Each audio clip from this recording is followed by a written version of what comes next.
এই সকলের উদ্দেশ্য কথা বলছি একটু শোনো।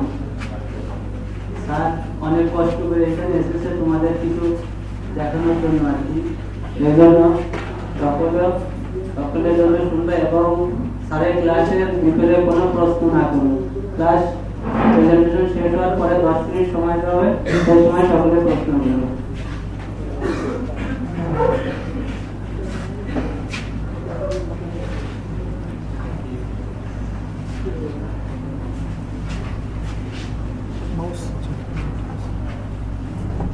পয়েন্টার বলে নাই হবে না, পয়েন্টার আছে না?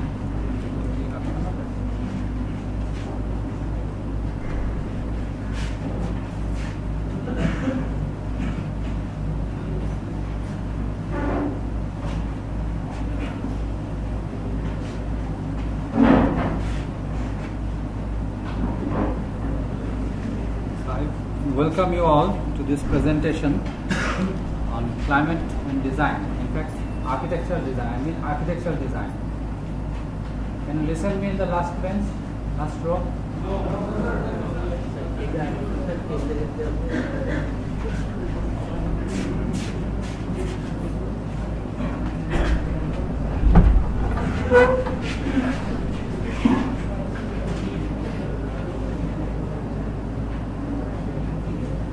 Okay. Can you listen me now? Everyone in the last row? Now you can listen me clearly? Okay.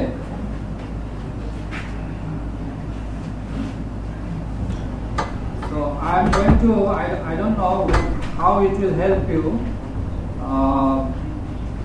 but I will try to relate climate with the design process, especially architectural design process. I mean, architects usually design shelters for human being, for the functioning of activities performed by human being, and the concern always remains with the thermal comfort. The natural climate, usually we don't find it very much comfortable, always. Sometimes we find it hot and sometimes we find it cold. But in Bangladesh, where we live, the climate is sometimes nowadays for the last few days and for the coming few days we'll find it comfortable. The temperature is quite comfortable for us. But in the last few months during winter, it was not quite comfortable. It was discomfortable, and we call it cold discomfort. And after few months, we'll find the summer. We'll see the summer, and then the environment, the climate will be hot, and that is also discomfortable. There are some countries or regions in this vicinity of the tropical region. You know the tropical region? Tropical means is close to the equator. বাংলায় যদি আমি বলি এটা বিষুবীয় রেখা, যেটাকে বলা বিষুবীয় রেখা কোথায় জানো তো? বিষুবীয় রেখা হচ্ছে উত্তর মেরু আর দক্ষিণ মেরুর মাঝখানটা, তাই না? এটা বিষুবীয় রেখা থেকে 90 ডিগ্রি দক্ষিণে দক্ষিণ মেরু আর 90 ডিগ্রি উত্তরে উত্তর মেরু, তাই না? সো ইকুয়েটর বলছি, বিষুবীয় রেখাকে বলছি আমরা ইকুয়েটর। পৃথিবীটা যেরকম গোল হয়, এটা যদি উত্তর দক্ষিণ মেরু, এটা উত্তর মেরু হয়, তাহলে বিষুবীয় রেখাটা কোথায়? যেখানে আমি আমার আঙ্গুলের মাথাগুলো, তাই না? এই যে এই লাইনটা। এবং তোমরা জানো কিনা সূর্য perpendicularly, the sun when it radiates light, it gives us light on the earth's surface, perpendicularly in a particular position in a particular time, and this position perpendicular radiation not always fall on a particular area, it changes its position. And we know the Tropic of Cancer and Tropic of Capricorn, Bangla এটাকে বলা হয় কর্কট ক্রান্তি, মকর ক্রান্তি। তাহলে বিষুবীয় রেখাটা যেখানে আছে মাঝখানে, তার উত্তর দিকে হচ্ছে কর্কট ক্রান্তি, ট্রপিক অফ ক্যান্সার। ক্যান্সার মানে যে অসুখ বিসুখ হয় না, ক্যান্সার। আরেকটা হচ্ছে ক্যাপ্রিকর্ন, মকর ক্রান্তি। এটা বিষুবীয় রেখা থেকে পৃথিবীর কেন্দ্র থেকে, পৃথিবীর যদি আমরা একটা স্ফিয়ার কল্পনা করি, তাহলে ওর সেন্টার থেকে আমরা যদি রেডিয়েটিং লাইনগুলো বের করে নিয়ে আসি, তাহলে বিষুবীয় রেখা বরাবর একটা লাইন যদি চলে যায়, ভেতর থেকে এসে বিষুবীয় রেখার উপর দিয়ে চলে গেল, আর কর্কট ক্রান্তির উপর থেকে যখন একটা লাইন এরকম বের হবে, তাহলে এই লাইনটা আর এই লাইনটার দুটোর মাঝখানে একটা অ্যাঙ্গেল পাবো। হ্যাঁ, এই অ্যাঙ্গেলটা কত ডিগ্রি জানো? কত? 23.5 অ্যাপ্রক্সিমেটলি। এবং দক্ষিণ দিকেও তাই, ট্রপিক অফ ক্যাপ্রিকর্ন যেটা, সেটাও 23.5।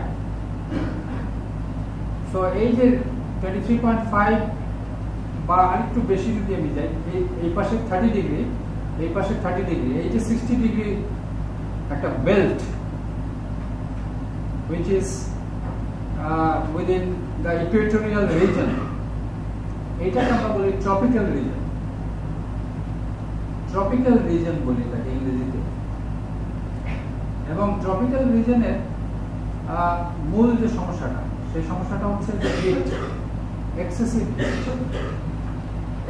হিট। আমি এই কথাগুলি বলছি প্রথমেই একটা মানসিক সেটআপ তৈরি করার জন্য, যে what is climate and where we should concentrate as a designer, where should we focus when we are designing or thinking about the control of climate, control of adversity of climate.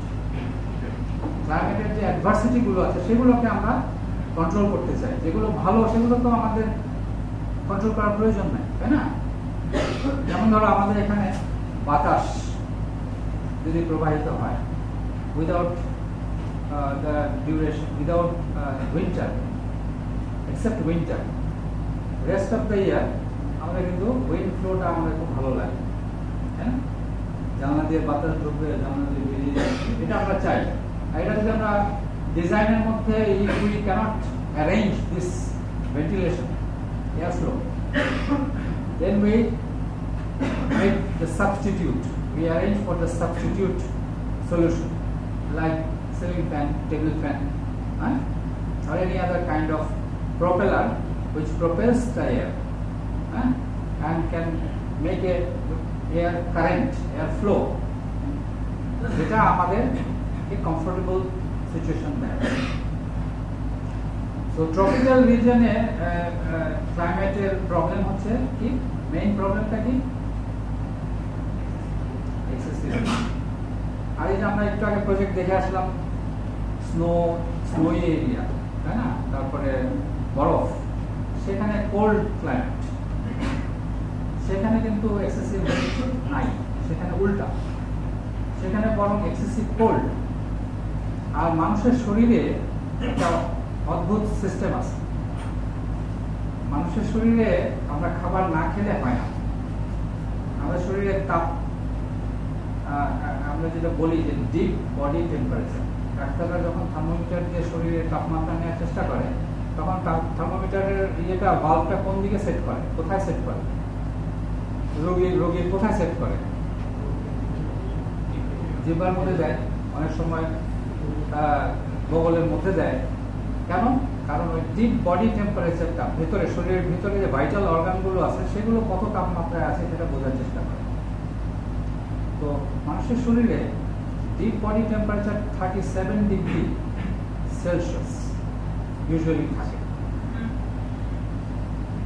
এবং এই 37 degree Celsius temperature যদি সে বজায় রাখতে না পারে, সে মানে কি সেই হিউম্যান বডি সে যদি বজায় রাখতে না পারে, কোনো কারণে যদি এটা এফেক্টেড হয়, এটা বেশি হয়ে যায় বা কম হয়ে যায়, এবং আমাদের শরীরের যে muscle, blood circulation, everything, skin, এগুলো সব কাজ করে সবসময়, কিন্তু একটা মেকানিজম চলছে to keep the deep body temperature constant at 37 degree Celsius.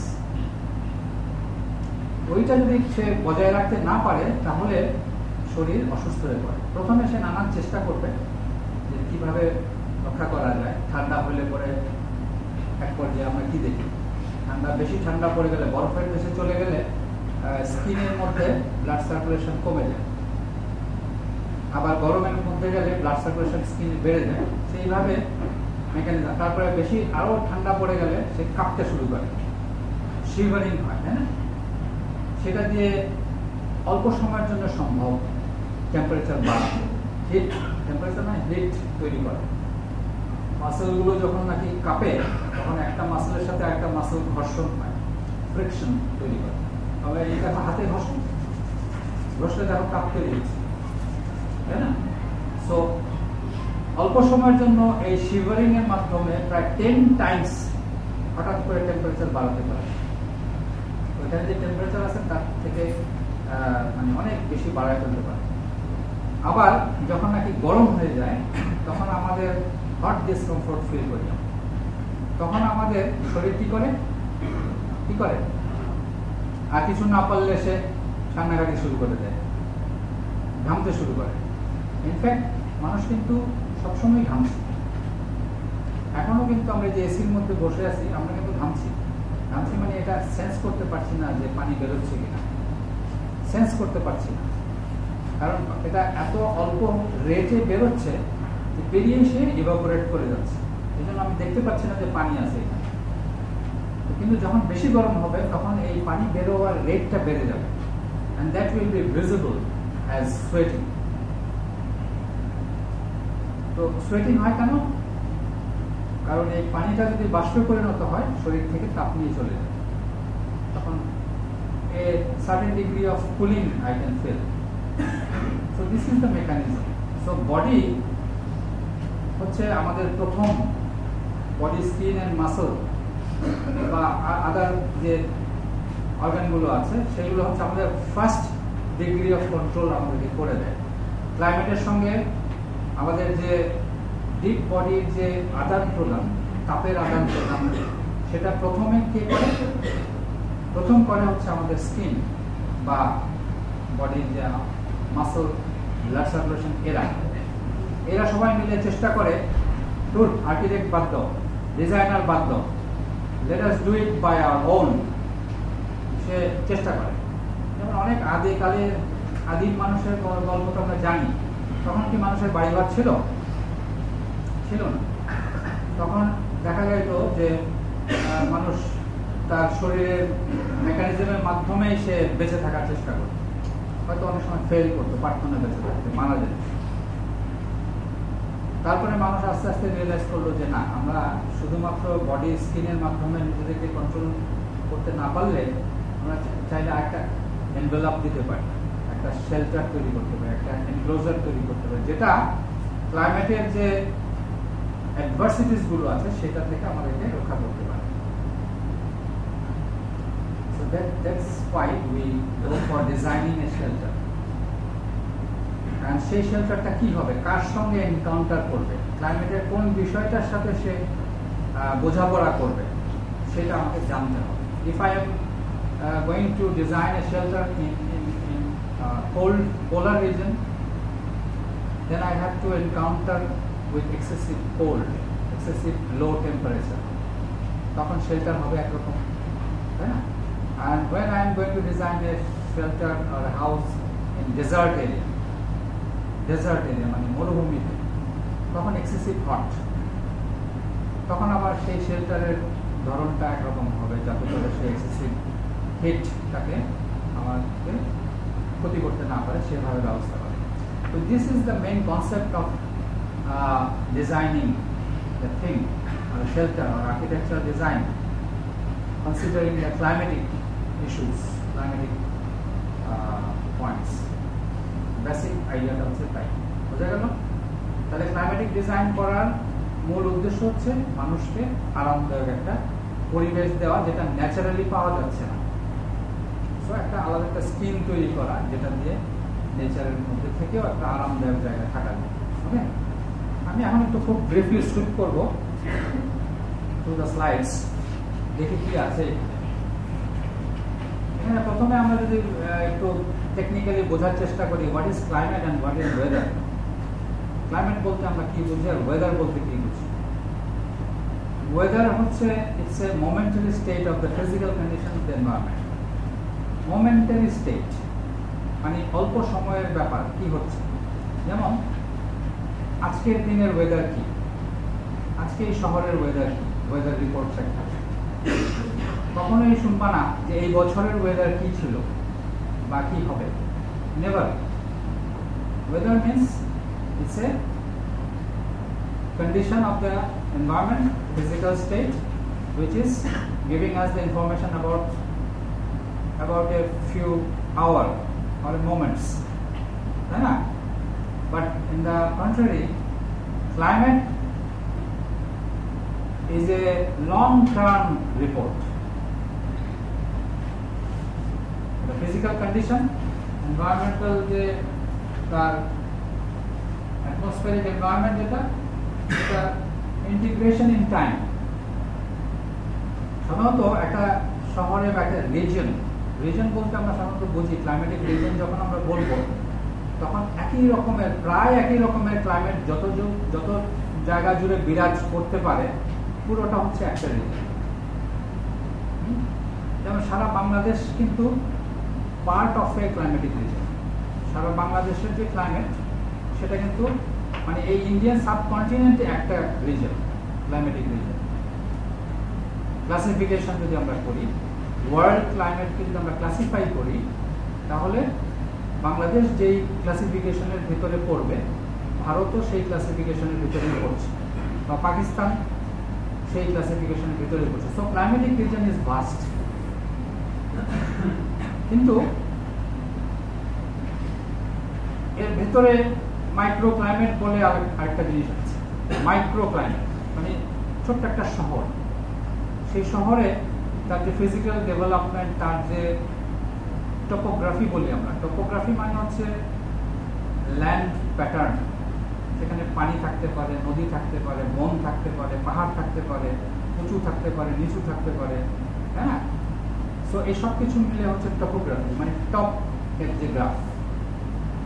সেটা কারণে বা হিউম্যান ইন্টারভেনশন, একটা সিটি অনেক সময় দেখা যায় যে মানুষ বাড়িঘর তৈরি করে, রাস্তাঘাট তৈরি করে, সেখানে ইন্ডাস্ট্রি তৈরি করে, সেখানে গাড়ি ঘোড়া চালায়, তার ইন্টেন্সিটি ভ্যারি করতে পারে one city to other city, তাই না?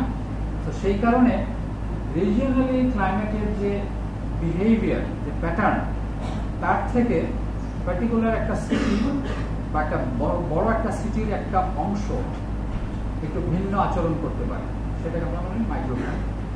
যাই বলি না কেন, climate should be information, climatic information should be collected from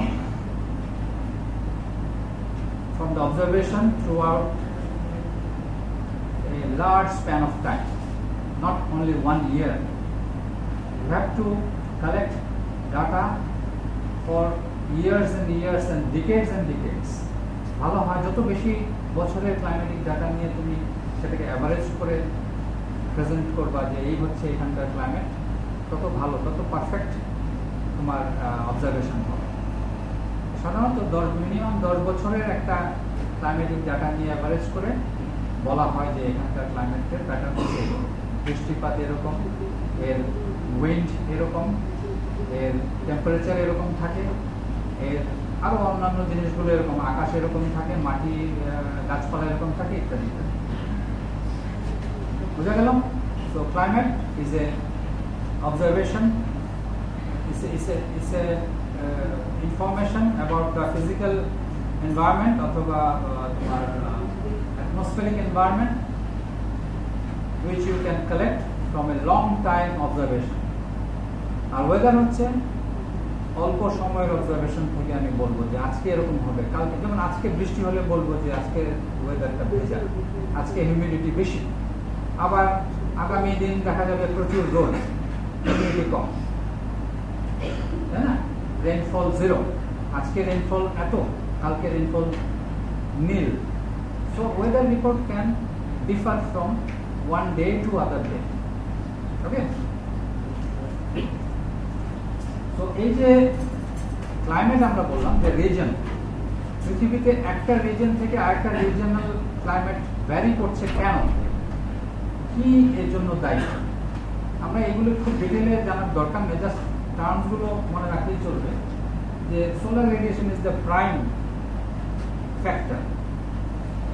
solar radiation মানে বুঝি তো আমরা সূর্য থেকে যে বিকিরণ আসছে সেটা পৃথিবীর সব জায়গায় একইভাবে আসে না, এবং যেখানে পারপেন্ডিকুলারলি পড়ে সেখানে ইন্টেন্সিটি বেশি হয়, যেখানে অ্যাঙ্গুলারলি পড়ে বা ডায়াগোনালি পড়ে সেখানে ইন্টেন্সিটি কম হয়।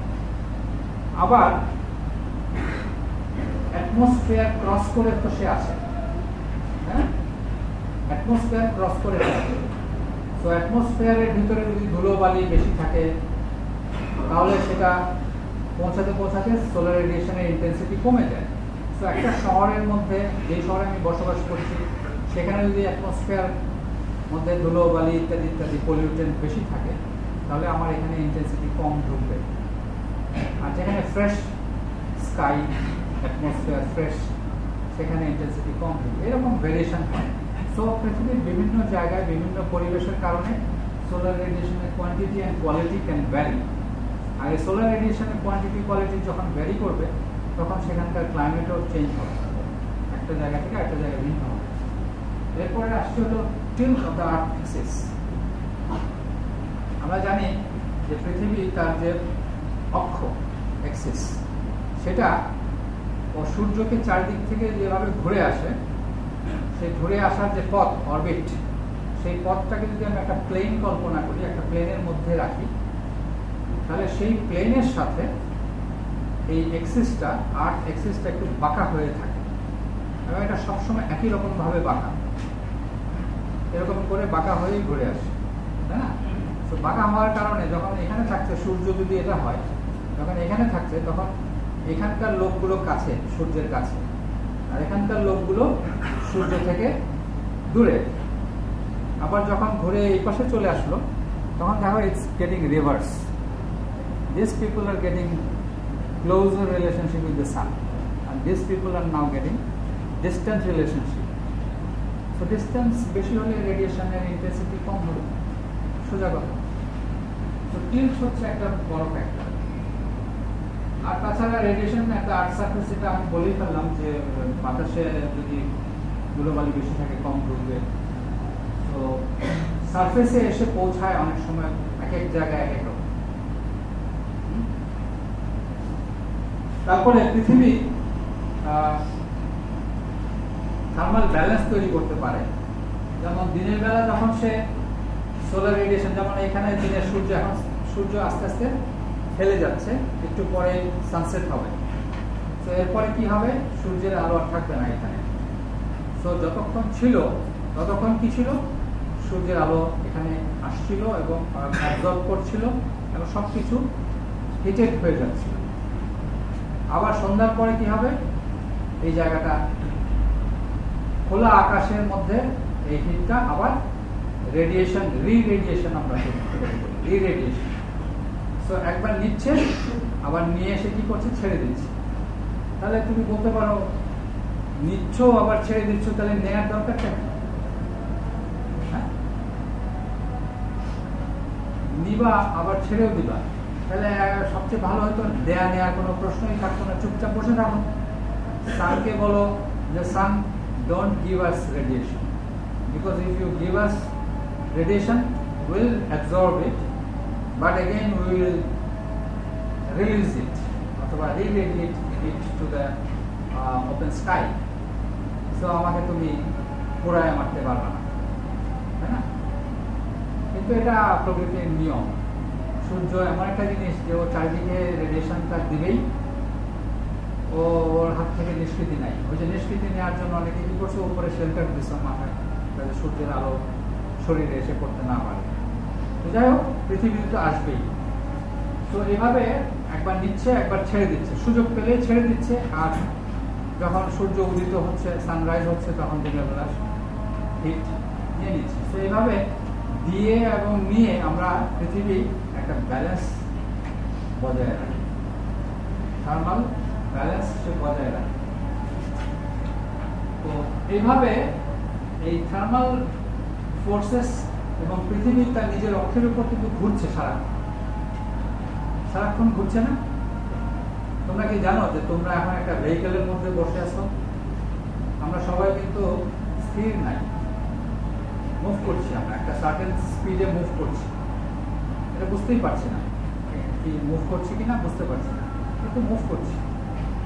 তো সেই মুভমেন্টের কারণে একটা ফোর্স ডেভেলপ হয়, এবং পৃথিবীর উপরে যে অ্যাটমসফিয়ার আছে, সেই অ্যাটমসফিয়ারটা বা পৃথিবীর তোমার যে গ্র্যাভিটেশনাল যে পুল, সেই গ্র্যাভিটেশনাল পুলের মাধ্যমে সে পৃথিবীর সঙ্গে লেগে থাকে।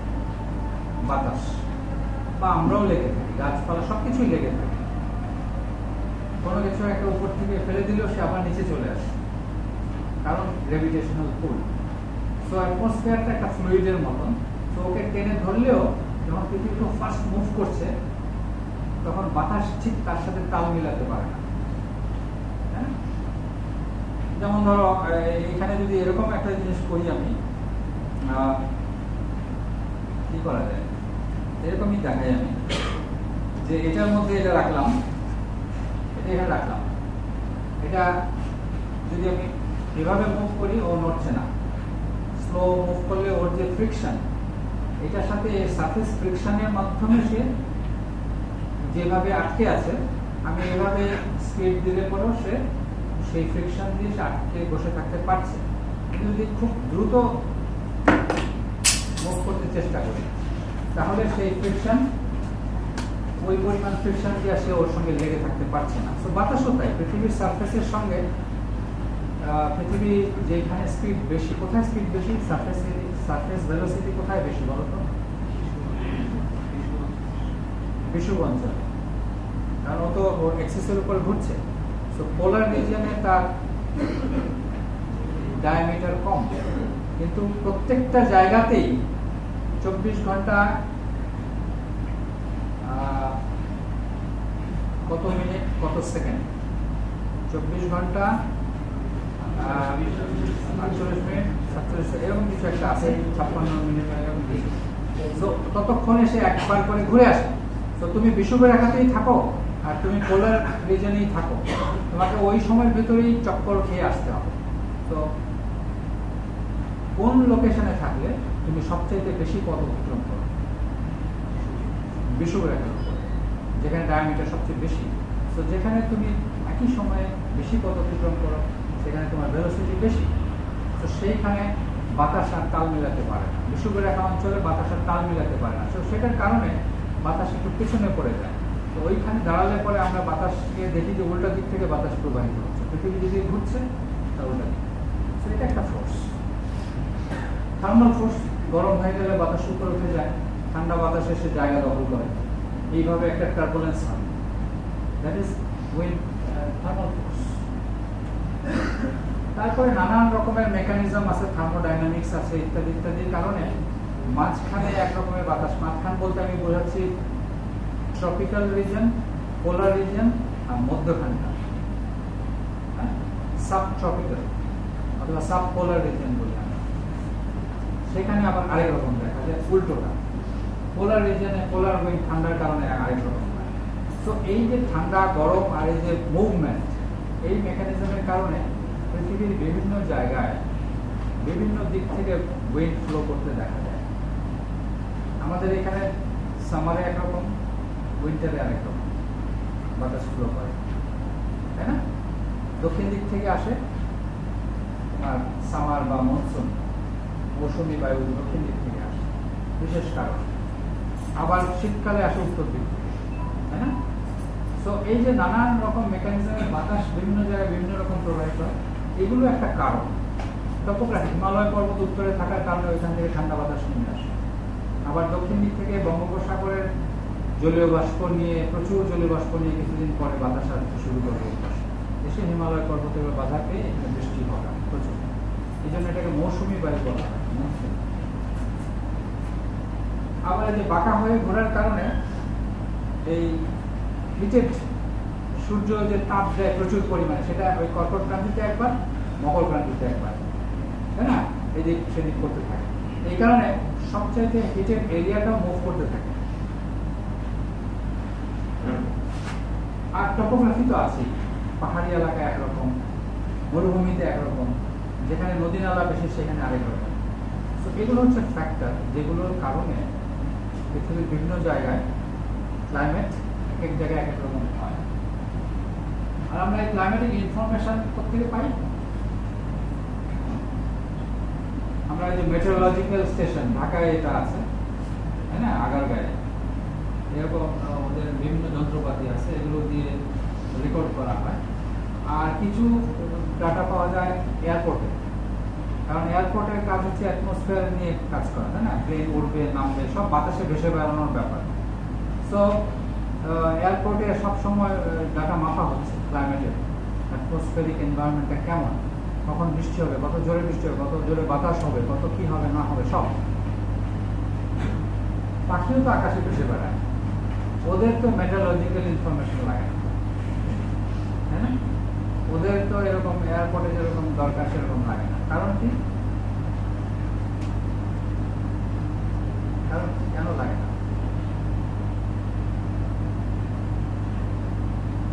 বলতে পারো কেউ? আইডিয়া? এই যে কিছুদিন আগে তোমরা দেখো নাই যে জাহাঙ্গীরনগর ইউনিভার্সিটিতে পাখির মেলা বসেছিল? কোথাকার পাখি এরা? সাইবেরিয়া থেকে চলে আসে। তার মানে ওরা সেন্স করতে পারে যে টেম্পারেচার কেমন, হিউমিডিটি কিরকম। তো যেখানে কমফোর্ট ফিল করে ওরা, তারা সেখানে চলে যায়। আর আমাদের এয়ারপোর্ট নিয়ে তো সরাই নিয়ে যেতে পারবো না, যে এখানে এখন ঝড় হবে, চলো এয়ারপোর্টটা নিয়ে ওই জায়গায় চলে যাই। প্লেন আর এখানে নামবে না, ওইখানে নামবে, চিটাগাঙে নামবে না, ঢাকায় নামবে। ঢাকায় ঝড় হচ্ছে, তো খুলনায় নামাই দেয় প্লেনগুলো। অনেক সময় করে এরকম যে এখানে ওয়েদার খারাপ, সে ল্যান্ড করতে পারছে না, কিছুক্ষণ অপেক্ষা করে, নিচে সঙ্গে কমিউনিকেট করে, তারপরে ওর ফুয়েল শেষ হয়ে যাচ্ছে, কি করবে? আমরা ঠিক আছে তুমি কলকাতায় নেমে যাও, পারমিশন নিয়ে, ওদের প্রোটোকল থাকে, নেমে যায়। কিন্তু কাউকে বেরোতে দেয় না বা ঠিক আছে, কিছু থাকে, কন্ট্রোল থাকে। তারপরে আবার ওয়েদার ভালো হলে পরে আবার রিফুয়েলিং করে তখন ঢাকায় এসে নামে। তো পাখির এটা এত অসুবিধা নেই, পাখি যেখানে খুশি সেখানে চলে যেতে পারে, খাবার পেলেই হলো, আর মানুষ পাখি শিকার না করলেই হলো। যাই হোক, আমরা মাইগ্রেট করতে পারি না, এটা একটা মানে ক্লাইমেট যেখানে যেরকম সেখানে বসবাস করতে হয় আমাদের। কিন্তু আবার আমাদের মোবিলিটি আছে, গাছের মতন আমরা না। গাছের কিন্তু সব ধরনের গাছের, বেশিরভাগ গাছের মোবিলিটি নেই, দে আর ফিক্সড টু দেয়ার প্লেস। মানুষ কিন্তু ফিক্সড টু দেয়ার প্লেস না, মানুষ চাইলে মুভ করতে পারে। একেবারে এক্সট্রিম যখন হয়ে যায় তখন কিন্তু দে মাইগ্রেট করবেই, বাধ্য হবে, তাই না? যেমন আমাদের কোস্টাল বেল্টে যখন শুনে যে আইলা হবে, সুনামি হবে, এগুলো যদি ফোরকাস্ট করতে পারে তাহলে কি করে, মানুষকে সরিয়ে নিয়ে আসা হয়, মাইগ্রেট। কিন্তু গাছপালাকে সরিয়ে নিয়ে আসতে পারি আমরা? পারি না। সো এইটা একদম লাস্ট রিসোর্ট। আর কিছু করতে না পারলে আমরা ওই বাড়ি ঘর যা ডিজাইন করছিলাম খুব যত্ন করে, সেগুলোকে ফেলে দিয়েই আমরা চলে আসি, না ওই এনভায়রনমেন্টটা থাকা যাবে। তো দ্যাট ইজ দ্য আলটিমেট। কিন্তু আমরা চেষ্টা করি যতক্ষণ পর্যন্ত এখানে মানিয়ে নেয়। সো এয়ারপোর্টে মেট্রোলজিক্যাল স্টেশনের ডাটা কালেক্ট করা হয় এবং সেই ডাটাগুলোকে আমরা মেজার করতে পারি। টেম্পারেচার যেরকম এরকম একটা যন্ত্র দিয়ে মাপা হয়, এটাকে স্টিভেনসন স্ক্রিন বলে। এটা যাতে করে ডাইরেক্ট সোলার রেডিয়েশন থার্মোমিটারের উপরে তাপ ফেলতে না পারে, একটা ছাউনির ভিতরে রেখে মাপা হয়। সো একটা অ্যাম্বিয়েন্ট টেম্পারেচার আমরা পাই, মানে এক্সক্লুডিং ডাইরেক্ট সোলার রেডিয়েশন। কারণ ডাইরেক্ট সোলার রেডিয়েশন এসে যে সারফেসের উপরে পড়বে সেটা কিন্তু অনেক বেশি গরম হয়ে যায়।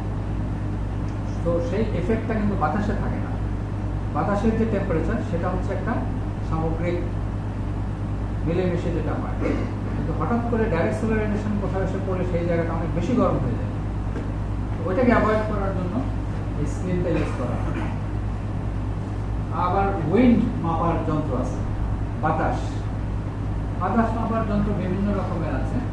যেমন ওই যে উপরে এয়ারপ্লেনের মধ্যে দেখো এরকম জিনিস থাকে, এরোপ্লেনের মধ্যে ওর বাইরের দিকে দেয়ালে এই জিনিসগুলো থাকে যে সে কোন ধরনের বাতাসের ভিতর দিয়ে যাচ্ছে সেটা সে চট করে মেপে ফেলতে পারে, কন্টিনিউয়াসলি মাপতেছে উইন্ড স্পিড বাইরে, কারণ ভেতরে তো বাইরের সঙ্গে যোগাযোগ থাকে না। তো বাইরের থেকে আমি কোন দিক থেকে যাচ্ছি, ঝড়ের মধ্যে পড়ছি কি পড়ছি না সেটা টের পেতে হয়। সো এরকম এটাকে বলা হয় পিটার টিউব বলা হয়। সেই টিউব থাকে, সেটা দিয়ে উইন্ড স্পিড মাপা যায়। তারপরে উইন্ড স্পিড মাপার জন্য ওই যে কাপ টাইপ প্রপেলার বলা হয়, যে কাপের মতন তিনটা কাপ, এই যে প্রপেলার, তাই না, এটা হলো কাপ টাইপ প্রপেলার। এটা ঘুরতে থাকে, বাতাস আসে এবং ঘুরতে থাকবে, বাতাসের স্পিড বেশি হলে এটা স্পিডে ঘুরবে। So you can measure the wind speed. আর উইন্ড স্পিড এর সাথে ডিরেকশন, যেমন এরকম একটা ফানেলের মতন জিনিস থাকলে তুমি বুঝতে পারবা যে বাতাস কোন দিক থেকে কোন দিকে প্রবাহিত হচ্ছে। So direction and speed, both of these are required. কারণ আমি স্পিডটাকেও জানতে চাই এবং বাতাস কোন দিক থেকে আসতেছে সেটাও জানতে চাই, কারণ আমি জানলা কোন দিকে দিব, বাতাস যেদিক থেকে আসে সেদিকেই তো জানলা দিতে হবে। বাতাস যদি এদিক থেকে আসে আর আমি যদি জানলা এই পাশে দিয়ে রাখি তাহলে এই বাতাস তো ঢুকবে না, আর যদি আমি ঢুকতে না দিতে চাই তাহলে ওই রকম করবো। তো ডিরেকশনও জানতে হবে, স্পিড জানতে হবে। প্রেসিপিটেশন বলতে আমরা বোঝাচ্ছি যে any form of water which precipitated from the atmosphere, উপরে বাতাসে ভেসে বেড়াচ্ছে ময়েশ্চার, সেটা কখনো পানির আকারে নিচে এসে পড়ে, কখনো স্নো আকারে নিচে এসে পড়ে, কখনো হেল মানে বরফ এর আকারে নিচে এসে পড়ে। এই যে কিছুদিন পরে দেখবে যে আম গাছে আমের মধ্যে শিলাবৃষ্টি হলে পরে আমের ক্ষত সৃষ্টি হবে, হ্যাঁ, শিলাবৃষ্টি বলি আমরা। সো তারপরে কুয়াশার আকারে নিচে এসে পড়তে পারে শীতকালে যেটা হয়। সো নানান ফর্ম থাকে পানি বাতাস থেকে, আর বাতাসে ভেসে বেড়াতে পারে না, নিচে চলে আসে। সো আমরা যেগুলো আমাদের ক্ষতি করতে পারে সেগুলোকে আমরা মাপতে পারি বিভিন্ন। এটা মাপার যন্ত্রটা হচ্ছে তোমার বৃষ্টি আমরা এরকম একটা সময়ের মধ্যে মেপে নিতে পারি। এটা আগে থেকে দাগ কাটা থাকে, ক্যালিব্রেটেড থাকে, এবং বাইরে থেকে ছিটে ফোটা এসে ভিতরে যাতে পড়তে না পারে এই জন্য একটু উপরে বসানো হয়, এবং ঘাস টাস আছে এরকম জায়গায় বসানো। তো কত মিলিমিটার বৃষ্টি হলো 1 ঘন্টায় বা 2 ঘন্টায় বা গত 24 ঘন্টায় বা গত 1 সপ্তাহে, গত 1 মাসে, এটা আমরা মেপে দিতে পারি। বা সারা বছরে কত বৃষ্টি হয় সেটা মাপতে পারি, কারণ এটার সাথে আমাদের ডিজাইনের সম্পর্ক আছে। বৃষ্টি যেখানে বেশি হয় সেখানে স্যাঁতস্যাঁতে ভাবটা বেশি হবে, সেখানে বিল্ডিংয়ের ছাদে বেশি বৃষ্টি পড়বে, সেখানে ড্রেন আউট করার ব্যাপার থাকে, তাই না। সো এটা ছাদে সেই পানিটা নিতে পারবে কিনা, সেখানে কত ইঞ্চি পাইপ দিয়ে পানিটা বের করতে হবে, পানির স্লোপ দিতে হবে, স্লোপ না দিলে তো দাঁড়িয়ে থাকবে পানি। সো ডিজাইনের সাথে খুব জড়িত। আমাদের গ্রাম দেশে বাড়িঘরগুলো কীরকম হয় কি বলি আমরা, রুফটাকে কি বলি, কি ধরনের রুফ বলি এটাকে? চালা তো এরকমও দেখছো নিশ্চয়ই, সোজাও হয়, দোচালা চৌচালা। আর এই স্লোপটাকে দিয়ে তো যখন তৈরি করি তখন এটাকে বলা হয় পিচ রুফ মানে ঢালু। সো এই ঢালটা দেওয়ার দুটো কারণ মূলত। একটা হচ্ছে স্ট্রাকচারাল, টিন তো পাতলা জিনিস, ওকে যদি সোজা করে দিই তাহলে উপরে কেউ এসে পাখি এসে বসলে বা উপর থেকে একটা আম তপাস করে কাঁঠাল করলেও টিন বাঁকা হয়ে যাবে। সো এটা যাতে এরকম দিলে পরে স্ট্রাকচারাল সাপোর্টটা ভালো পায়, তাই না, কিছু পড়লে পরে ডাইরেক্ট ইম্প্যাক্টটা হয় না, গড়িয়ে চলে যায়।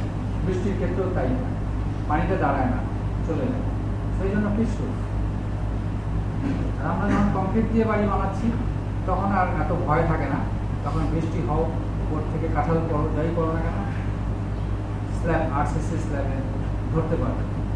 কিন্তু পানি যদি দাঁড়ানো শুরু করে কোনো ড্রেন আউট না করতে পারি, তাহলে বর্ষাকালে পানি জমে জমে জমে জমে ছাদের উপরে যদি প্যারাপেট ওয়াল থাকে তাহলে চৌবাচ্চা হয়ে যাবে।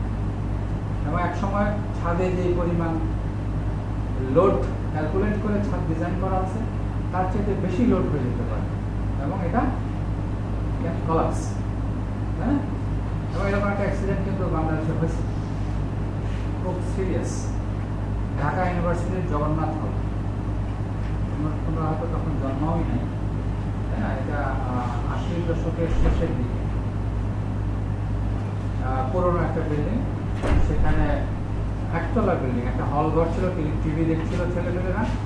সেখানে ছাদে গাছের পাতা ময়লা পড়ে পড়ে পড়ে পড়ে যেখান দিয়ে পানি বের হয়, নিষ্কাশন হয়, সেইগুলো বন্ধ হয়ে গেছে এবং বর্ষাকালে পানি পড়ছিল, বৃষ্টি হচ্ছিল এবং পানি জমছিল, কেউ খেয়াল করে না। এবং পুরোনো বিল্ডিং ওর লোড আর রাখতে পারেনি, রাত্রিবেলা সবাই টিভি দেখছিল, ঝাপাস করে ভেঙে পড়ে, আর প্রচুর লোক মারা যায়। সো দেখো, পানি আমরা অনেক সময় একটা জিনিস খুব সহজ সরল হলে বলি না, আরে ও তো একদম পানির মতো, কত সহজ, কত সরল, কত সিম্পল, তাই না? কত ইটস নট ডিফিকাল্ট। পানি অঙ্ক যদি কঠিন হয় তখন আমরা কি বলি? আমরা বলি আরে ভীষণ কঠিন, হ্যাঁ, মাথা গরম হয়ে যাচ্ছে, হচ্ছে না। আর যদি সহজ হয় তখন বলে পানির মতন সহজ। তো পানির মতন সহজ, কিন্তু পানি যদি তুমি you cannot take care of it properly, it can be of lot harm, it can create severe damage, disaster. তারপর সমুদ্রের পানি যখন স্থির থাকে তখন তো ভালো, যখন অস্থির হয়ে যায়, সমুদ্রের পানি আর বাতাস মিলে যখন নাকি অস্থিরতা শুরু করে তখন ইট ইজ ডেঞ্জারাস। সো আমরা কিউমুলেট করতে দিব না, ডেঞ্জারকে কিউমুলেট করতে দিব না, একসাথে জড়ো হতে দিব না। ডেঞ্জারকে আমরা পার্ট বাই পার্ট সলভ করে ফেলবো।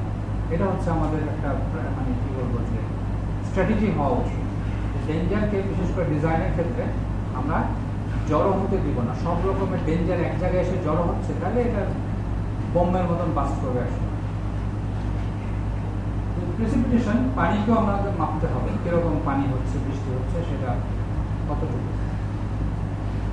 তো আমরা যেটা বলছিলাম যে ক্লাসিফিকেশন, মূলত ট্রপিক্যাল ক্লাইমেটকে আমরা আরো অনেক ক্লাইমেটের ইস্যুস আছে, এটাকে আমরা বলছি প্যারামিটার, ক্লাইমেটিক প্যারামিটার বা climatic factor, temperature, humidity, precipitation, wind, তারপরে তোমার আছে ড্রাইভিং রেইন বলে একটা বিষয় আছে, তারপরে স্কাই কন্ডিশন, মানে আকাশে মেঘ কতটুকু, এটা মাপা যায়। এটা মাপা যায় যে আকাশে মেঘ কতটুকু, কখন বছরে কখন মেঘ বেশি থাকে, কখন কম থাকে। আকাশে মেঘ বেশি থাকে কি হবে? What will happen if the sky remains cloudy most of the time? What will happen? গরম হবে। কেন গরম হবে? রেডিয়েশন তো আসতে পারছে না, হিউমিডিটি বেশি থাকে, কিন্তু রেডিয়েশন তো কম থাকে।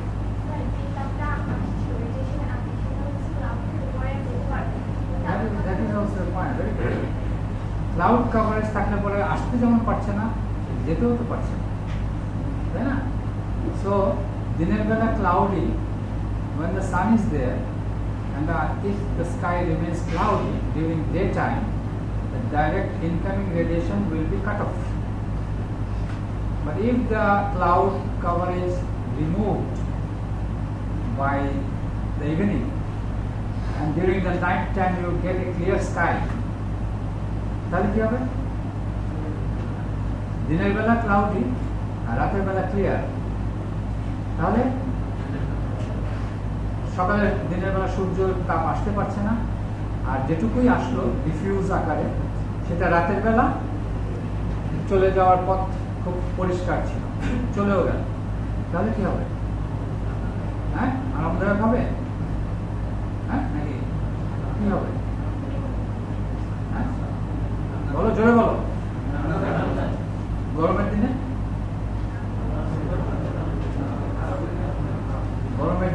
আরামদায়ক হবে। এটা গরমের দিনে আরামদায়ক হবে, যদি দিনের বেলা আকাশে মেঘ থাকে, রাতের বেলা আকাশ মেঘমুক্ত থাকে। কিন্তু শীতের দিনে এটা কিন্তু ভয়ানক ঠান্ডা হয়ে যাবে। শীতের দিনে আমরা রেডিয়েশন চাই, উই নিড সোলার রেডিয়েশন। দিন ছোট হয়ে যায়, যতটুকু দিন থাকে ততটুকুর মধ্যে যেন সূর্যের আলো বেশি চলে আসে, সেটা আমরা চাই। সো এটা রিভার্স হলে শীতের কালে ভালো হবে। রিভার্স, যে রাতের বেলা যেতে দিব না, তাপ ধরে রাখবো, আর দিনের বেলা তাপ আসতে দিব। দিনের বেলা ক্লাউড থাকবে না, রাতের বেলা ক্লাউড থাকবে, তাই না? So sky condition also a significant factor of climate অথবা প্যারামিটার অফ ক্লাইমেট, এটা আমাদেরকে জানতে হবে। আরো অন্যান্য ফ্যাক্টর খুব ডিটেইলে কাজ করলে আমরা স্টাডি করতে পারি। তো আমরা সাধারণত ট্রপিক্যাল ক্লাইমেটকে তিনটা ভাগে ভাগ করি। একটা হচ্ছে হট ড্রাই ডেজার্ট ক্লাইমেট, যেখানে ডেজার্ট থাকে, গরম সেখানে বেশি এবং ড্রাই, নাম দেখেই বোঝা যাচ্ছে হট এবং ড্রাই। আরেকটা হচ্ছে ওয়ার্ম হিউমিড ইকুয়েটোরিয়াল ক্লাইমেট, আরেকটা হচ্ছে কম্পোজিট ওয়ার্ম হিউমিড, ওয়ার্ম হবে, হট হবে না, ওয়ার্ম, এবং হিউমিড মানে হিউমিডিটি বেশি হবে। কোত্থেকে বেশি হয়? বৃষ্টি বেশি। ড্রাই কি করে হয়? বৃষ্টি হয় না, তো বৃষ্টি হয় না বলে ড্রাই। আর হট মানে হচ্ছে সেখানে সান খুব বেশি, সোলার রেডিয়েশন বেশি। মাটিও এরকম এমন জিনিস দিয়ে মাটিটা বা সারফেস তৈরি করা যেটা হিট অ্যাবজর্ব করে বেশি, যেমন বালি, পাথর, যে সমস্ত বস্তুর পদার্থের ডেন্সিটি বেশি সে সমস্ত বস্তু উপরে একই সূর্যের আলো পড়লে সেটা অ্যাবজর্ব করে খুব বেশি, দ্রুত অ্যাবজর্ব করতে পারে। ইন্টারমলিকুলার গ্যাপ কম, সো খুব সহজে তারা ট্রান্সমিট করে ফেলে এবং বেশি পরিমাণে অ্যাবজর্ব করে ফেলবে অল্প সময়ের ভিতরে। সো ডেন্সিটি বেশি যদি ম্যাটেরিয়াল আমাদের থাকে টপোগ্রাফিতে, তাহলে সেখানে হট হবে, আর বৃষ্টি না হলে ড্রাই হবে। আবার ওয়ার্ম হিউমিড কোথায় হচ্ছে? যেখানে তোমার তাপ, সূর্যের আলো আসলেও মাটিতে এসে পৌঁছায় কম, গাছপালা থাকে প্রচুর, তাই না? আকাশে মেঘ থাকে, তো সূর্যের আলো আসেই কম, তো সেখানে হিট কম, ওয়ার্ম। আবার হিউমিড মানে হচ্ছে বৃষ্টি হয় প্রচুর, হিউমিডিটি বেশি। কম্পোজিট মানে বলছি আমরা যেখানে সারা বছর একই রকম থাকে না, কখনো হট ড্রাই সিজন, এখানে সিজনাল ভেরিয়েশন আছে, কখনো হট ড্রাই থাকছে মানে গ্রীষ্ম ভাবাপন্ন, গ্রীষ্মকাল থাকছে, আবার কখনো বর্ষাকাল ওয়ার্ম হিউমিড, আবার কখনো winter cold and dry. So এই সিজনাল ভেরিয়েশন যেখানে আসে সেগুলোকে আমরা বলছি কম্পোজিট। আমাদের দেশে কিরকম? আমাদের দেশে তো composite, and there are variations in season. আচ্ছা, এই জিনিসগুলো আর আজকে আমি সংক্ষিপ্ত আলোচনায় আর করতে চাচ্ছি না। থার্মাল কমফোর্ট ক্রাইটেরিয়া কিভাবে আমরা চিন্তা করি সেগুলো, এটা 19th সেঞ্চুরি। এই যে আমরা বসবাস করার জন্য যে আমাদের বাড়িঘর, সেখানে থার্মাল কমফোর্টটা যে একটা ইস্যু, একটা বিগ ইস্যু, এটা আগে ছিল না। আগে মানুষ চিন্তা করতে পারত না যে এটাকে নিয়ে কাজ করা যায়, এটাকে বিল্ডিং ডিজাইনের মাধ্যমে নিয়ে চিন্তা করা যায়, আর একটু কমফোর্টেবল তৈরি করা যায়। এটা শুরু হয় 19th সেঞ্চুরির শুরুর দিক থেকে, এটা নিয়ে ইউরোপে এবং বিশেষ করে ইন্ডাস্ট্রিয়াল এরিয়াতে এগুলো নিয়ে, যেখানে লেবাররা খুব বৈরী পরিবেশে কাজ করে, প্রচুর তাপ অর্থাৎ প্রচুর নয়েজ অথবা প্রচুর বাতাস, হ্যাঁ, টারবাইনের পাশে বসে কাজ করছে।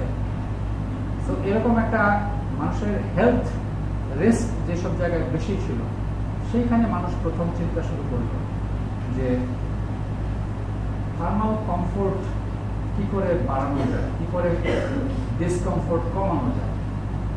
তখন এটা নিয়ে গবেষণা শুরু হলো 19th সেঞ্চুরির শুরুর দিকে এবং ইউরোপে এবং স্পেশালি ইন্ডাস্ট্রিগুলোতে। তারপর এটা ধীরে ধীরে ধীরে ধীরে মানুষের বসবাসের বাড়ি ঘরের ভিতরে নিয়ে চিন্তা করা শুরু করলো। আমি এই কথাগুলো আগেই বলে ফেলেছি যে মানুষের যে বডি, সেটা বাইরে তাপ থাকলে কিভাবে কাজ করে, আর ভেতরে বাইরে ঠান্ডা থাকলে কিভাবে কাজ করে, তাই না? কখনো কাঁপাকাঁপি শুরু করে, কখনো ঘামতে শুরু করে, কখনো ব্লাড সার্কুলেশন স্কিনে বেড়ে যায়, কখনো কমে যায়। আর মানুষের শরীরের তাপের উৎস থেকে বলতো সূর্যের আলো থেকে তো একটা তাপ আসতেছে, আর উৎস মানুষের শরীরে। এখন তো আমাদের গায়ে সূর্যের আলো পড়ছে না, তো আমাদের শরীরে তাপ তৈরি হচ্ছে থেকে? খাবার থেকে। ফুড হচ্ছে আমাদের এনার্জি সাপ্লায়ার। আমরা খাবার না খেলে কিন্তু আমরা তাপ তৈরি করতে পারবো না, এবং আমাদের ডিপ বডি টেম্পারেচার কত ডিগ্রি থাকতে হবে? 37 ডিগ্রি, সেটা বজায় রাখতে পারবো না। এবং আরো একটা আশ্চর্যের ব্যাপার হচ্ছে যে আমাদের খাবার তাপ তৈরি করার জন্য খাচ্ছি, কিন্তু যেই খাবারটা খেয়ে যেই পরিমাণ তাপ তৈরি হয় তার সবটুকু আমরা কাজে লাগাতে পারি না। এটা আমাদের এই যন্ত্র, হ্যাঁ, মানব দেহ নামক যে যন্ত্র, সেই যন্ত্রটাই এরকম। ও যা তাপ তৈরি করে যা খায় তার 80% তাপ ফেলে দিতে হয়, ও কোনো কাজে লাগে না। আর বাকি 20% তাপ সে কাজে লাগাতে পারে শরীরের তাপমাত্রা বজায় রাখার জন্য, এবং সেই তাপীয় শক্তিকে যান্ত্রিক শক্তিতে রূপান্তরিত করে হাত পা নাড়াচাড়া করার, কথা বলা, বা বিভিন্ন যন্ত্রপাতি অঙ্গ প্রত্যঙ্গ এগুলোকে নাড়াচাড়া করানোর জন্য, বা চলাচল করা, হাঁটা চলা ইত্যাদি। তো দেখো আমরা যা খাই তার 80% আমাদের কাজে লাগে না, সিস্টেম লস। এখন তুমি চিন্তা করো যে ঠিক আছে, কালকে থেকে আমি আজকে যা খাই, কালকে থেকে আমি তার 80% খাবো না, খাবার পরিমাণ আমি কমাই ফেলবো, 5 ভাগের 1 ভাগ খাওয়া শুরু করলাম, তাহলে কি হবে? তাহলে ওই যে 80% আমি খাবার বাদ দিলাম, 20% খাওয়া শুরু করলাম, তার থেকে আরো 20% হয়ে যাবে আমার কাজের জিনিস, বাকি ওখান থেকে আরো 80% বেরিয়ে যাওয়া শুরু করবে। সো এই যে মানব দেহ খুব ইনএফিশিয়েন্ট একটা মেশিন, হাইলি ইনএফিশিয়েন্ট মেশিন বলা যায়। আমি বলতে পারি এই ধরনের point of view, it's highly inefficient. মাত্র 20% ইট ক্যান ইউটিলাইজ, কিন্তু আমাদেরকে খেতে হবে, 80% বের করে ফেলে দিতে হবে, তবে আমরা সুন্দরভাবে বেঁচে থাকবো। তো ওই 80% বের করে দেওয়ার জন্য আমাদের নানান মেকানিজম থাকতে হয়। বাইরে যদি তাপ বেশি থাকে আমি বের করতে পারবো না, বাইরে তাপ কম থাকলে আমি বের করে দিতে পারবো। যাই হোক, এরকম আমাদের হিউম্যান বডির যে প্রসেস, এগুলো ডিটেলে পরে আলোচনা করা যাবে। আমি কিছু আলোচনা করছি। এগুলো হচ্ছে আমরা বলি যে সব মানুষের জন্যই থার্মাল কমফোর্ট অ্যাচিভ করার জন্য আমরা 4টা জিনিসকে টার্গেট করি। ন্যাচারাল যে অবজেক্টিভ আমাদের থাকে 4টা সবার জন্য একই রকম: temperature, humidity, radiation, wind flow. এই 4টাকে আমরা নিয়ন্ত্রণ করার চেষ্টা করি, যেটা নেচারের মধ্যে থাকে। বিল্ডিং ডিজাইনের মাধ্যমে আমরা এটা করার চেষ্টা করি। আর নিজেরাও অনেক সময় নিজেরা ব্যক্তিগতভাবে নানানভাবে আমরা আমাদের এনভায়রনমেন্টের মধ্যে সুস্থ থাকার চেষ্টা করি, কমফোর্টেবল থাকার চেষ্টা করি। সেই ভেরিয়েবলগুলোকে আমরা যদি দেখি তাহলে আমরা পাবো এগুলো: কাপড় চোপড়, ক্লোদিং, ক্লাইমেটাইজেশন, একটা জায়গায় নতুন আসছি, সেখানে খারাপ লাগছে, কষ্ট হচ্ছে, গরম বা ঠান্ডা, কিন্তু কিছুদিন থাকতে থাকতে অভ্যস্ত হয়ে যাব। 1 মাস পরিমাণ, 30 দিন পরিমাণ যদি এখানে থাকি, তাহলে এক পর্যায়ে আমার এটা সহনীয় হয়ে যাবে। কারণ বাই দ্যাট টাইম তোমার মেটাবলিক যে প্রসেস সেটা চেঞ্জ হয়ে যাবে। তোমার মেটাবলিক প্রসেসটা ওইখানে থাকলে গ্র্যাজুয়ালি চেঞ্জ হয়ে যাবে, এবং the process will get adapted with the environment. বয়স এবং যে আমরা বলি যে মেল ফিমেল, সেটাও তারতম্যের কারণে তোমার গরম ঠান্ডা ব্যাপারটা বিভিন্ন রকমের হয়। বয়স্ক লোকেরা একভাবে ফিল করে, ইয়াং লোকেরা এক ধরনের ফিল করে, হ্যাঁ, আবার মেয়েরা এক রকমের ফিল করে, ছেলেরা এক রকমের ফিল করে। এগুলো পার্থক্য আছে, এগুলো ডিটেলে গেলে আমরা দেখতে পাবো। সময় আজকে কম, আমি শেষ করে দিলে। বডি শেপ, একই ওজনের দুটো লোক, একজন পাতলা ছিপছিপে লম্বা আর একজন খাটো মোটা, তাদের বডির সারফেস এরিয়া কম এবং বেশি। সো তাপ আদান প্রদান করার সুযোগ কম বেশি। তারপরে কেউ যদি গায়ে চর্বি থাকে, সাবকিউটেনিয়াস ফ্যাট, তার একরকম, যার চর্বি নাই শরীরের সে আরেক রকম। কেউ অসুস্থ আর কেউ সুস্থ, তাহলেও সে একই পরিবেশে থেকে বলবে আমার ঠান্ডা লাগছে, একজন বলবে না ঠিক আছে বা গরম লাগছে। খাবার কি খাবার খেয়ে আসছি তার উপর তো নির্ভর করবে। আমি যদি খুব পোলাও মাংস বিরিয়ানি খেয়ে আসি আমার একরকম লাগবে, আর আমি যদি শরবত খেয়ে আসি আমার আরেক রকম লাগবে। আর স্কিন কালার যেটা যদিও এটা সাবজেক্টিভ বলছি, পার্সন টু পার্সন ভ্যারি করছে বলেই বলছি, কিন্তু এটা জন্মগত। এটা নিয়ে আসলে আমি কিছু করতে পারি না, পাল্টাতে পারি না। পারি যদি ফেয়ার অ্যান্ড লাভলি ইউজ করি, হ্যাঁ কিছু দিনের জন্য হয়তো কাজ করবে। তো স্কিন কালারটা সাবজেক্টিভ ভেরিয়েবলের মধ্যে পড়ছে, এই জন্য সাবজেক্টিভ মানে মানুষ একজনের থেকে আরেকজনের যে পার্থক্য সেটা। এরপরে আমরা যে বিল্ডিং এর কথা বললাম, যে শেল্টারের কথা বলছি, সেই শেল্টার নানানভাবে হিট এক্সচেঞ্জ করে, কনডাকশন, কনভেকশন, তারপরে রেডিয়েশন, ইভাপোরেশন, তারপরে ভিতরে যন্ত্রপাতি ব্যবহার করছি, লাইট জ্বলছে, ফ্যান চলছে, সেগুলো মেকানিক্যাল বা ইন্টারনাল হিট গেইন করছে, তাই না? এখানে 4-5 রকমের হিট সোর্স আছে, কোনোটা বেড়ে যাচ্ছে, কোনোটা ঢুকছে, কোনোটা উভয়মুখী হচ্ছে। তো এটা আমরা ক্যালকুলেশন করে বের করতে পারি, ক্যালকুলেশন করে দেখাতে পারি যে এর যে সারাউন্ডিং এনভায়রনমেন্ট, এই সারাউন্ডিং এনভায়রনমেন্টের মধ্যে থেকে সে কি পরিমাণ তাপ হয় গেইন করছে অথবা লুজ করছে। তো যদি দেখি যে ইন টোটাল এটা গেইন করছে, হিট গেইন করছে, এত কিলোওয়াট হিট গেইন করছে, তাহলে আমরা এটা কম্পেনসেট করতে পারি এই কুলিং মেশিন দিয়ে, যে এই ঘরটা প্রতিনিয়ত হিট গেইন করছে এত ওয়াট, তাহলে এত ওয়াট কুলিং দিয়ে এটাকে ব্যালেন্স করতে পারি। ফাইনালি ডিজাইনে আর করা যাচ্ছে না, কিন্তু বিল্ডিং হয়ে গেছে, তৈরি হয়ে গেছে, এখন আর নাড়াচাড়া করার সুযোগ নাই। এখন শেষ উপায় হচ্ছে মেশিন, মেকানিক্যাল সিস্টেম। সো এই মেকানিক্যাল সিস্টেম দিয়ে আমি তত ওয়াট কুলিং করে দিলে আবার কমফোর্টেবল ব্যালেন্স, ওই ইকুয়েশন 0 হয়ে যাবে। আবার যদি দেখি যে না এটা সব যোগ বিয়োগ করে দেখা যায় এই রুমটা হিট লুজ করছে, এত ওয়াট করে হিট ফ্লো করে চলে যাচ্ছে প্রতিনিয়ত পার সেকেন্ড, তখন কি করব? হিটিং। আমাদের দেশে এটা সাধারণত প্রয়োজন হয় না, শীতের দেশে দেখবা হিটিং সিস্টেম আছে, ওরা হিটিং সিস্টেম ব্যবহার করে, ফায়ার প্লেস ব্যবহার করে। আগে যদি ওদের ফায়ার প্লেস ছিল, এখন তো হিটিং সিস্টেম চলে আসে, যন্ত্রপাতি দিয়ে মেকানিক্যালি হিটিং করে। সো আমরা এটা ক্যালকুলেশন করে বলে দিতে পারি, আফটার আর্কিটেক্ট ডিজাইন করে চলে গেছে, এখন বিল্ডিং তৈরিও হয়ে গেছে, তারপরে আমরা ক্যালকুলেট করে দেখতে পারি যে এটা কি ঠিক আছে না ভুল আছে, তাহলে কি দিয়ে এটাকে কম্পেনসেট করতে হবে, কমফোর্টেবল করতে হবে, তখন আমরা এই ক্যালকুলেশন করে দেব।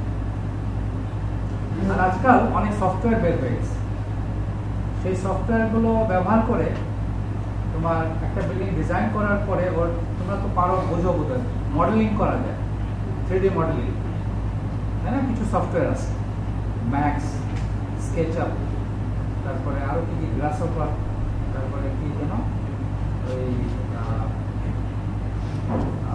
আরো অনেক সফটওয়্যার বেরোচ্ছে, অটোক্যাড তো আছে। তো সেগুলো দিয়ে বিল্ডিং ডিজাইন করার পরেই আমরা ওর কম্পিউটার মডেলিং করে তার মধ্যে দিয়ে কোথায় লাইট বেশি হবে, কোথায় টেম্পারেচার কত হবে, এগুলো আমরা স্টাডি করে দেখতে পারি বিফোর কনস্ট্রাক্টিং দ্য বিল্ডিং। সেখানে যদি আমরা টের পাই যে এখানে বেশি হবে, এখানে কম হবে, সেটা আমরা ডিজাইন লেভেলে থেকে যদি টের পেয়ে যাই, তাহলে ডিজাইনে কিছু কিছু পরিবর্তন আমরা করে নিতে পারি। দেয়ালটাকে মোটা করে দিতে পারি, দেয়ালটাকে পাতলা করে দিতে পারি, এখানে জানলা ছিল না জানলা দিয়ে দিতে পারি, বা এখানে বেশি জানলা ছিল সেখানে কমিয়ে দিতে পারি, হ্যাঁ। সো এই ডিজাইন লেভেলে আমরা একটা ইভ্যালুয়েশন করতে পারি থ্রু কম্পিউটার মডেলিং করে, আমরা এটা কিছু ইমপ্রুভমেন্ট করে ডিজাইন শেষ করতে পারি within the time. And then after construction তারপরেও যদি মনে হয় যে না এই জায়গাগুলোতে এই প্রবলেম রয়ে গেছে, বেশি হিট ফ্লো করে বেরিয়ে যাচ্ছে, অত বেশি হিট ফ্লো করে ভিতরে চলে আসতেছে, তখন আমরা এই সমস্ত মেশিনগুলো দিয়ে কম্পেনসেট করি আর করি।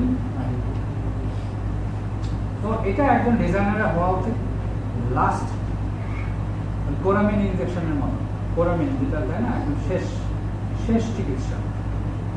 কিন্তু একজন ডিজাইনারকে সবসময় মাথায় রাখতে হবে যে এই চিকিৎসা যাতে করতে না হয়, সেজন্য ডিজাইনের মাধ্যমে যেন সে সুস্থ থাকে।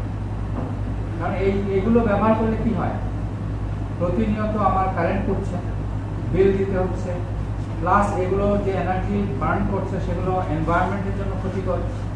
আমরা যত মেশিন, এই সমস্ত মেশিন ইউজ কম করব, তত এনার্জি কনজাম্পশন কম হবে, তত আমার পয়সা খরচ কম হবে, রানিং কস্ট কম হবে, এনভায়রনমেন্টের জন্য তত কম ক্ষতিকর হবে। কারণ এই এনার্জিটা তৈরি করার জন্য কিন্তু আরেকদিকে এনভায়রনমেন্টের ক্ষতি করা হচ্ছে। হয় তেল পড়ে এনার্জি তৈরি করা হচ্ছে, অথবা কয়লা পড়ে এনার্জি তৈরি করা হচ্ছে, অথবা গ্যাস দিয়ে, এটা জানান তাই না? তবে কিছু এনার্জি তৈরি করা হয় আজকাল সমুদ্রের ঢেউ থেকে, দেখা যাচ্ছে একটা দিয়ে রিভার দিয়ে এনার্জি তৈরি করা হয়, সেটা আবার এনভায়রনমেন্টের জন্য ক্ষতিকর না। অথবা সোলার প্যানেল দিয়ে তুমি এনার্জি তৈরি করছো, সেটা হয়তো এনভায়রনমেন্টের জন্য ক্ষতিকর না। তো এইভাবে করা যাবে, কিন্তু ইউজুয়ালি যেভাবে করা হয় ফসিল ফুয়েল বার্ন করে, সেগুলো কিন্তু এনভায়রনমেন্টের জন্য ক্ষতিকর। তো আমাদের একান্ত প্রয়োজন না পড়লে আমরা এই সমস্ত জিনিস, মেকানিক্যাল কন্ট্রোল, যেটাকে আমরা বলি অ্যাক্টিভ কন্ট্রোল, অ্যাক্টিভ মানে যখন যা চাই তখন তাই করতে পারি, অ্যাক্টিভ, এই কন্ট্রোলের দিকে আমরা যাব না। আমাদের টার্গেট থাকবে যেন প্যাসিভ কন্ট্রোল আমরা করতে পারি। প্যাসিভ কন্ট্রোল মানে কি? ডিজাইন, টু ডিজাইন, যেটা আমি ডিজাইনের মাধ্যমে করে দিব, কনস্ট্রাকশন হবে এবং কোনো রানিং কস্ট লাগবে না, কোনো রানিং কস্ট লাগবে না। যেমন এই জানলাটা দিয়ে বাতাস আসতেছে, এখানে কি পয়সা দিতে হয়? পয়সা দিতে হবে না। কিন্তু এই ফ্যানটা ঘুরলে যে বাতাসটা আসবে সেখানে পয়সা দিতে হবে। So there is no running cost if you go for passive climate control. Instead মানে তোমার ডাউন কি বলে যে এটাকে প্রাইমারি কস্টটা শুধু লাগবে, এটা তো বিল্ডিং বানালেই লাগবে, কিন্তু ডিজাইন ভালো নাও হয় তাও এই খরচ দিয়ে বিল্ডিং বানাবে। তো তার মধ্যে ওই মেধাটা ব্যবহার করে ফেলতে পারলেই তোমার একই খরচের ভিতরেই তোমার ক্লাইমেট কন্ট্রোল হয়ে গেল to that degree, to the optimum level of degree তুমি সলভ করে ফেলতে পারছো। যেমন আমি জানি যে এই যে একাডেমিক বিল্ডিং চারটা এখানে আছে, এই চারটা খুব মেজর ক্লাইমেটিক প্রবলেম আছে। তোমরা কি টের পাও? হ্যাঁ, কি প্রবলেম বলো? আলো তো নাই, কম আসতেছে, বিশেষ করে বাতাস এখানে কম পাওয়া যায়। কেন বলো জানো? হ্যাঁ, আমাদের দেশে যে সিজনে বাতাস বেশি দরকার, সেই সিজনে বাতাস কোন দিক থেকে আসে? দক্ষিণ দিক থেকে আসে। আর এই বিল্ডিং এর দক্ষিণ কোন দিকে? হ্যাঁ, এই পাশে, এই পাশে দক্ষিণ, যে পাশে তোমার কোনো জানালা নাই। দেখো তুমি যে ঘরে বসে আছো সেই দক্ষিণ উত্তর দিয়ে কোনো জানালা নাই, আছে হচ্ছে পূবে পশ্চিমে। সো দ্য ওরিয়েন্টেশন, এটাকে আমরা বলি বিল্ডিং এর orientation. The orientation of these four buildings is very wrong. It's quite wrong. এখানে যদি একজন ক্লাইমেটিক ডিজাইন নিয়ে চিন্তা করতো, তাহলে প্রথমে এই চারটা বিল্ডিংকে এইভাবে ঘুরে দিত। সো দেখো, একটা সিম্পল ডিসিশন, এই টাকা দিয়ে বিল্ডিংটা তৈরি হতো, একই খরচ হতো। এই বিল্ডিং ঘুরিয়ে বানানোর জন্য তো এক্সট্রা কোনো পয়সা দিতে হতো না, শুধু চিন্তাটা করতে হতো। তাহলেই কিন্তু এখানকার যে তোমার কন্ডিশন, থার্মাল কন্ডিশন অনেকটাই পরিবর্তন হবে। So this is why we should take care of the climate, especially when we are designing shelter. আমি আজকে এইটুকু বলে শেষ করি, আরো একটা স্লাইড ছিল সেগুলিতে আর না যাই। তো তোমাদের কোনো প্রশ্ন থাকলে, কারণ কোনো কিছু বুঝতে অসুবিধা হয়েছে বা এরকম কিছু বা কিছু জানার ইচ্ছা থাকলে প্রশ্ন করতে পারো।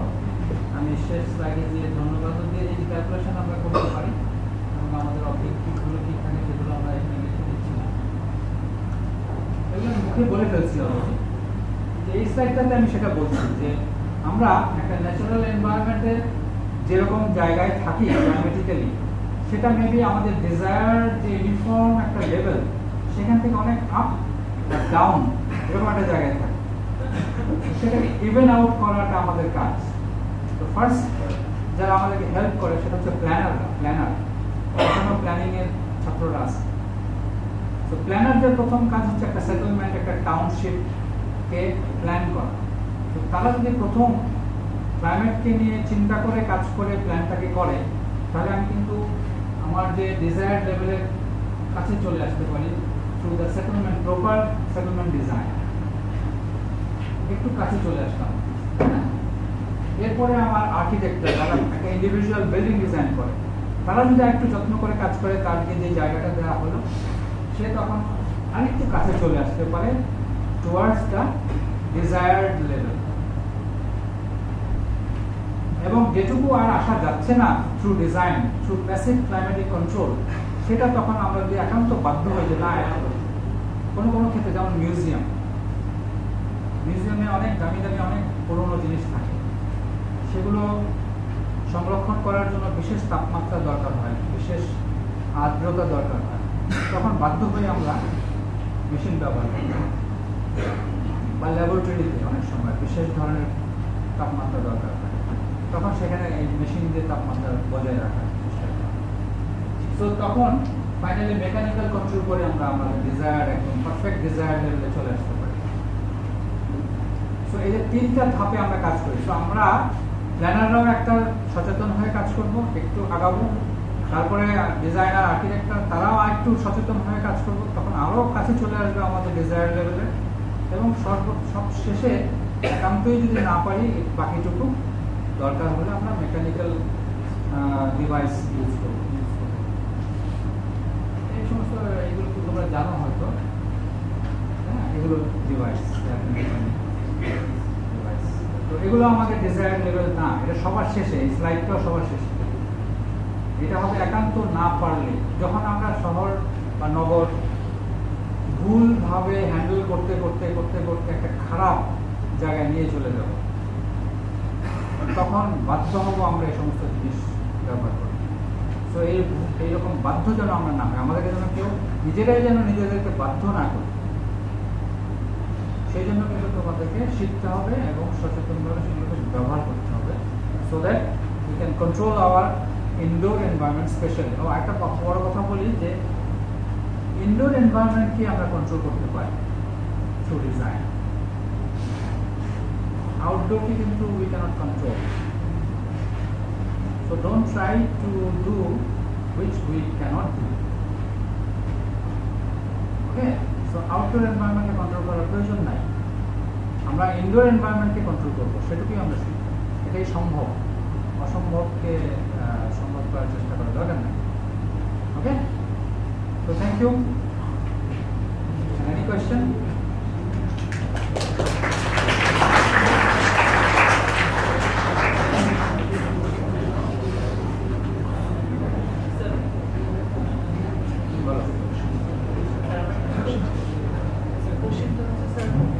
পরিবেশের সাথে খাপ খাওয়ানোর জন্য স্যার সাম্প্রতিক সময়ে গ্রিন বিল্ডিং নিয়ে চিন্তা ভাবনা করা হচ্ছে স্যার। তো বাংলাদেশে কোথায় মানে গ্রিন বিল্ডিংটা কিভাবে সুইট করবে সেটা বিষয়, আর স্কাই ক্যাচিং বিল্ডিং যেগুলো আছে স্যার, যেমন হচ্ছে বুর্জ খলিফা বা গুলজার আরব, স্যার এই বিল্ডিংগুলো কি গ্রিন বিল্ডিং? আচ্ছা, ওর প্রশ্নটা হচ্ছে যে গ্রিন বিল্ডিং কনসেপ্টটা আসলে গ্রিন বিল্ডিং শুনছো তোমরা? গ্রিন ডিজাইন, গ্রিন বিল্ডিং বা গ্রিন আর্কিটেকচার। গ্রিন শব্দটা আসলে কেন করলো? গ্রিন কেন? এটা why not red, why not blue, why not yellow? এটা নেচারের মধ্যে নেচারকে রিপ্রেজেন্ট করে। গ্রিন শব্দটা দিয়ে আসলে আমরা যেটাকে রিপ্রেজেন্ট করতে চাই সেটা হচ্ছে নেচার, ন্যাচারাল যে এনভায়রনমেন্ট সেটা। নেচারের মধ্যে ইয়েলো আছে, রেড আছে, সবই আছে, কিন্তু নেচারের মধ্যে ডমিনেটিং যে কালারটা সেটা তো গ্রিন, তাই তো? সবুজ। আর সবুজ রং যেটা, সেটা অর্থটা কি? সেটা অর্থ হচ্ছে সবুজ কিন্তু সিম্বলাইজ করে তোমার ফ্রেশনেসকে, ফ্রেশনেস,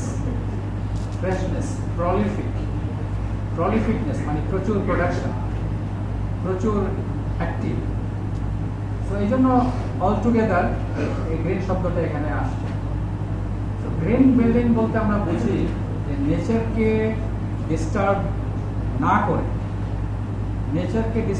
করে, নেচারের সঙ্গে ইন হারমোনি থেকে আমি যদি কোনো একটা বিল্ডিং ডিজাইন করি, তবে এটাকে আমরা বলছি গ্রিন বিল্ডিং। বুঝতে পারছো? এটার অনেক ডেপথ নিয়ে চিন্তা করার বিষয়। যেমন ধরো, বিল্ডিং এ যে মেটেরিয়াল দিয়ে আমি কাজ করব, সেই মেটেরিয়ালটা কত দূর থেকে আমি আনবো।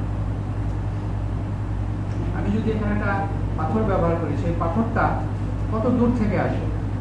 এটা কি ইউরোপ থেকে আসবে নাকি আমার পাশে থেকে আসবে?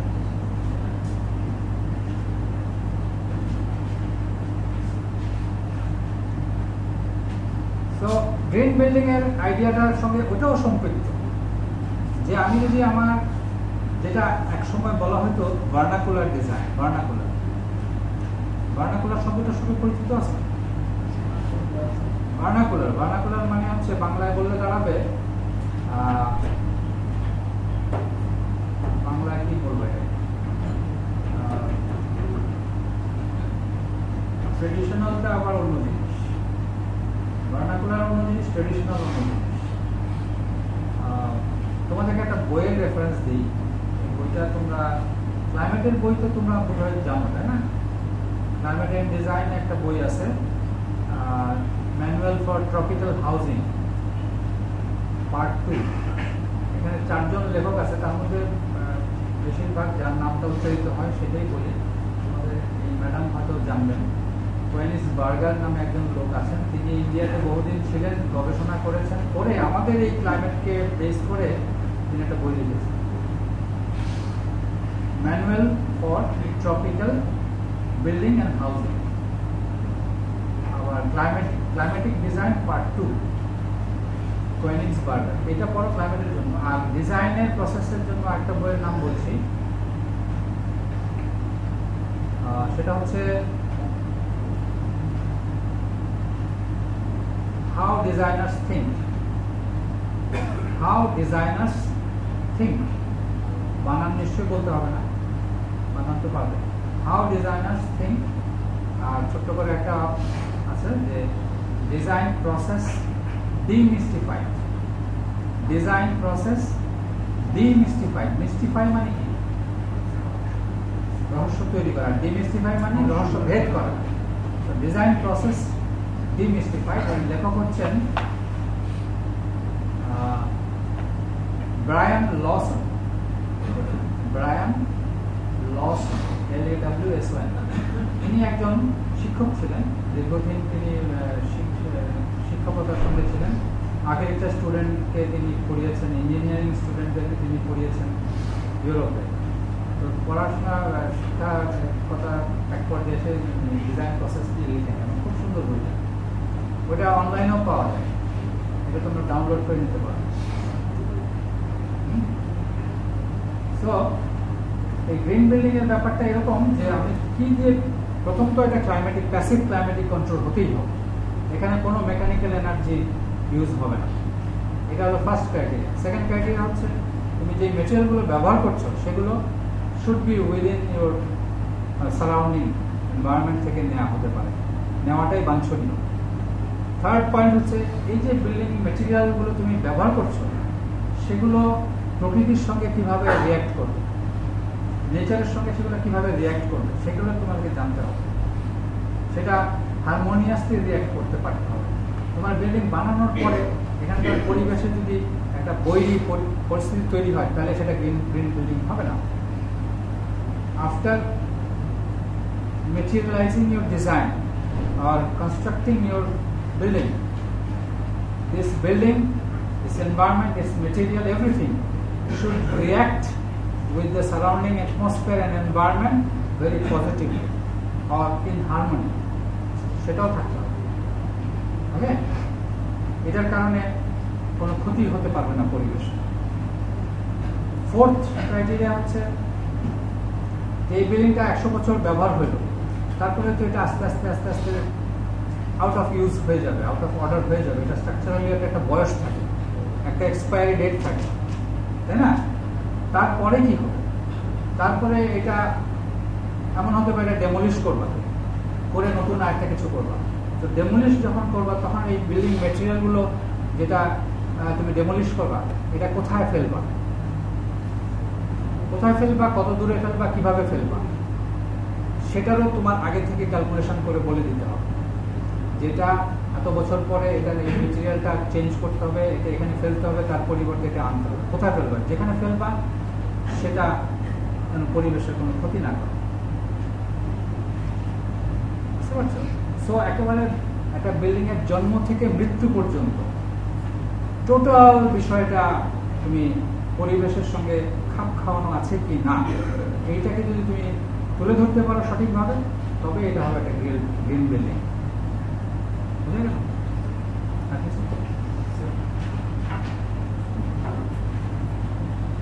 Sir, commonly the structure has two kind of impact on us, and if we calculate the impacts with the positive the values of its impact on our nature, so what should be the optimum value to allow it to be settled, and what is the ratio, what is the optimum ratio should be allowed of those impacts of positive negative values from any environmental assessment of those? Okay, in short, if I can understand your question, you are asking about the degree of impact of a building on the environment. How much impact, negative or positive, how much positive impact you need to achieve, or how much negative impact you are allowed, what is the allowable limit. Okay, so there is no rules in our country, so far I know,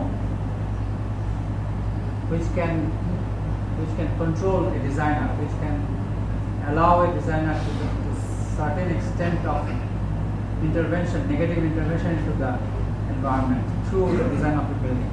So there is no particular rule how much impact, negative or positive, you are allowed to do through the design of the building. Okay, that's why you can see Bosundhara city, you know, a shopping complex, a high quality shopping complex in Dhaka, and another is coming up or already in use, Jamuna Future Park. You know it? These two buildings are high profile buildings, but you know how much energy they burn, how much electricity they burn when the shopping center is in operation in Bosundhara city. Do you know? Have you any idea? This is probably 3 ton AC. 3 ton. Okay? Probably 2 or 3 ton. And all these 3 split air cooler altogether maybe 10 ton or 9 ton. But the Bosundhara city shopping complex use 4,500 ton AC. 4,500, 4,500 ton AC. So government has given permission to them to build this shopping complex and use those air conditioning plants for a single shopping complex. So there is no rule how much intervention, how much positive or negative. But people are getting aware day by day. Maybe probably in the near future we will see government or the proper right authority, concerned authority will impose rules for the energy usage slabs, or after research on the impact of negative or positive impact of building. If you do not go through the research, you cannot recommend anything. Okay, so building rules, building bylaws are not based on climatic research so far. These are just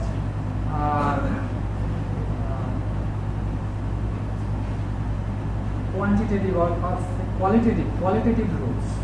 These cannot quantify the impacts. The rules are not based on impact quantifying research.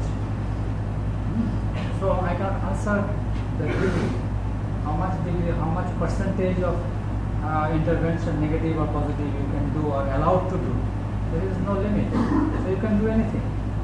Now you have to control by yourself, self-control, social control. You should impose control by yourself. You become, because you are the part of this society. If you destroy the environment of the society, or even the country or the world, if you are the one to put negative impact, 1% for this world, the impact will come negatively to you again. So you have to avoid, you have to work consciously. That is the control, that is the philosophy. Okay, anything else? বাংলায় বলতে পারো, don't worry. বলো।